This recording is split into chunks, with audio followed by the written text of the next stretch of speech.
The second task in our mastery grid is number 2, and you're going to get this foldable that looks like this. It says complements and sentence patterns.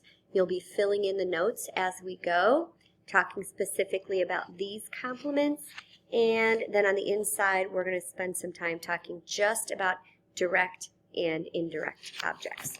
Okay, so I'm going to switch to my presentation, and you are going to continue taking notes here. So a complement, you'll see that it has an E here. This is not the same kind of compliment, like, oh, you look really nice today, compliment. When we think of a complement, it's a word that completes, see the E here, completes the meaning of a verb. So you're filling that into your notes. It completes the meaning of a verb. And we're going to talk about 4 specific complements. Now jump down to the middle. I kind of had these out of order, but that's okay. We've got 4 sentence patterns that go with these 4 complements. The first sentence pattern follows the pattern with a subject, an action verb, and a direct object. If there's still a word between our action verb and direct object, we might have this sentence pattern, subject plus action verb plus indirect object plus direct object. And then we have a sentence pattern that goes with linking verbs, subject plus linking verb plus predicate noun. These are those nouns that go back and rename the subject. And this one doesn't really go with our jobs of nouns unit, but we're going to talk about them anyways because they are one of the 4 sentence patterns that goes into the grammar, into the English language. And that is a predicate adjective. Just like a predicate noun renames a subject, a predicate adjective describes the subject. And we'll spend more time talking about these 2 sentence patterns when we do lesson number 3. For now, the 4 complements that you need to know are direct object, and we are going to abbreviate that by using the letters capital D, capital O, indirect object, which is a capital I, capital O, predicate noun with a capital P, capital N, or predicate adjective, capital P, capital A. And so we're going to start getting familiar with these abbreviations. So we've got 4 complements that go with action verbs. So you're filling that word in on your notes that go with action verbs. And what are they? The direct object, and again, we're just getting used to abbreviating direct object, DO, and the indirect object, IO. So what is an action verb? We first need to stop and think about, well, what is an action verb? An action verb is a word that expresses an action. It tells what the subject is doing. It could be a physical action or it could be a mental action. As we go through this process, we're going to keep following our process of eliminating phrases, identifying the subject. When we get to our direct object, we're going to ask the question, whom or what? And I'm going to switch now to my notes, just like, don't look, to my notes. Okay, so the front of your notes should be filled in like this. If you don't have them filled in, go ahead and pause the screencast so that you can do that. But we're going to work on the inside now, and we're going to talk specifically about direct objects first, and really just start getting our heads wrapped around the questions that we ask to find a direct object. They come after the action verb, and they ask the question whom or what. So my first sentence says, Anna loaded the packages into the trunk of the car. Well, first step, always, always, is to look for prepositional phrases. So I see of the car, into the trunk. I know, just because we just did these, that the job that that noun is doing at the end is called the object of the preposition. We don't want to forget that. But today we're going to focus on this direct object. So I found my phrases, got rid of them. I know that these can't be preposition, or these can't be direct objects. They can't be subjects. They can't be verbs. They already have a job. So I'm going to just ignore them now. And I'm going to go look for the subject. Who or what is the sentence about? Well, it's about Anna. And what did Anna do? What's the action? Anna loaded. So I'm going to label that AV. Now I'm going to ask the question, whom or what? Anna loaded whom or what? Did Anna load? She loaded packages. If I can answer that question, whom or what, then I know what the direct object is, packages. Okay. Alexander's internship earned a full-time position. So I look in the sentence for prepositional phrases. I don't see any, so I'm going to go look for my subject. Now I might think it's Alexander's, but if I see this apostrophe S, I know it's showing ownership. It's an adjective now, and it's owning this internship. So the internship is the subject. What did the internship do? What's the action? It earned. You can earn something. That's an action. You earn a grade. So now I go and ask my question, whom or what? The internship earned what? What did it earn? It earned a position. So my position is the direct object. It answers what it earned. The factory on the corner recycles paper and cardboard. So I'm going to look for a phrase first, and I do see one on the corner. Now I'm going to go look for my subject. Who or what is the sentence about? It's about a factory. Which factory? That factory. So that describes the factory. Factory is the subject. Well, what does the subject do? The factory does what? It recycles. So that's my action verb. Now I'm going to ask the question, whom or what? The factory recycles whom or what? Hopefully it's a what. And I see a conjunction here, makes me think that it's recycling two different things. It's recycling both paper, so that's one direct object, and it's recycling cardboard. So I have two direct objects in this sentence. At yesterday's rally, the candidate gave a rousing speech. I'm going to look for a prepositional phrase first. At yesterday's rally. So now I can ignore it and look for my subject. Who is the sentence about? It's about the candidate. What did the candidate do?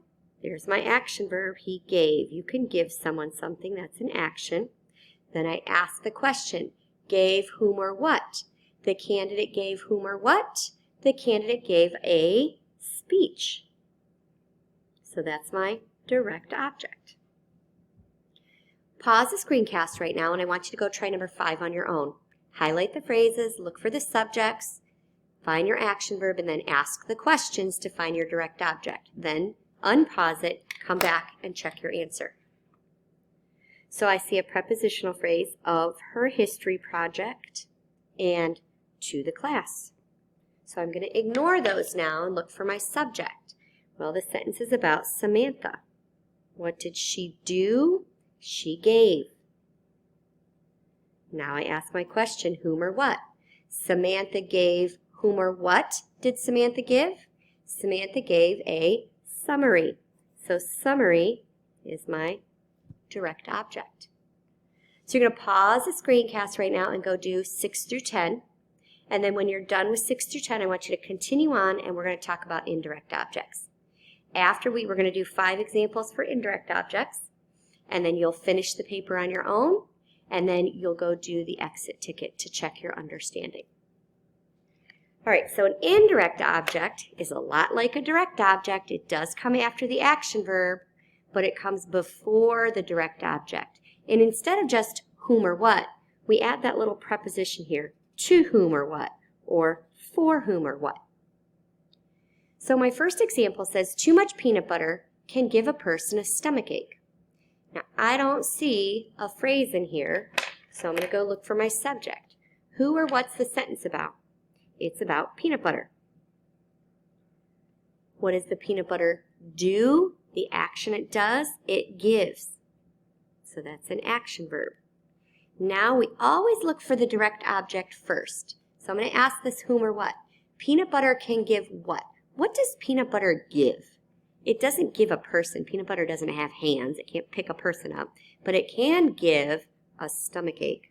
So that's my direct object. Once I find my direct object, if I see stuff left in the middle, I'm going to ask myself, to whom or for whom? Peanut butter can give a stomachache to whom? To a person. And so we'll see it follows that sentence pattern where it's subject plus action verb plus io plus do. The indirect object, these two will never ever be switched. They have to stay in this order. All right, the inventor told the investor his idea for a new product. I'm going to look for my prepositional phrases first to get rid of them, and I see for a new product. I'm going to go look for my subject. Who's the sentence about? It's about an inventor.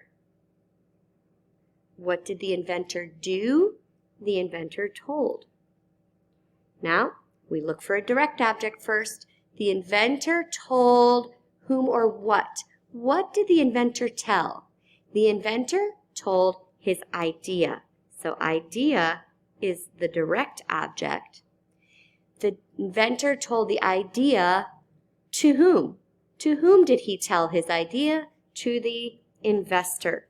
So investor is our indirect object. It comes between the action verb and the direct object, and it answers the question, to whom? We're going to do one more together, and then I'm going to let you try one on your own. I see two prepositional phrases in here, at night and under their pillows. So I'm left with the tooth fairy leaves children money. Who is the sentence about? It's about a tooth fairy.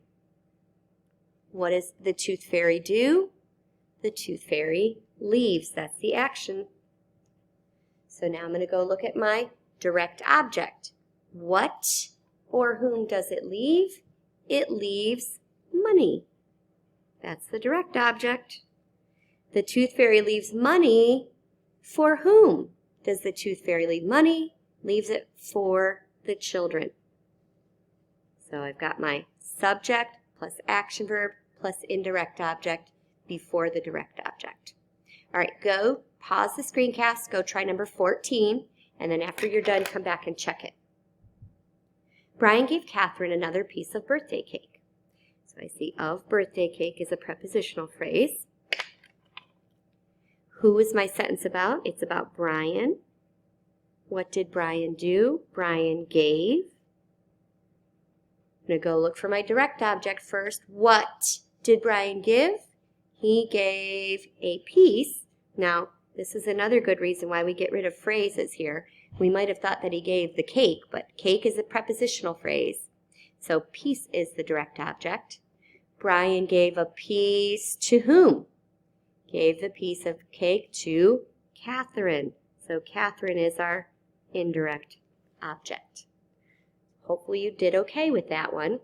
I want you to pause it again, and we're going to do our last example together, and then you're going to be on your own. So go try this one, and then come back and check it. The man on the corner gave us some misleading directions. On the corner is a prepositional phrase. My subject, who's the sentence about? It's about a man. What did the man do? The man gave, so that's an action verb. You can give something.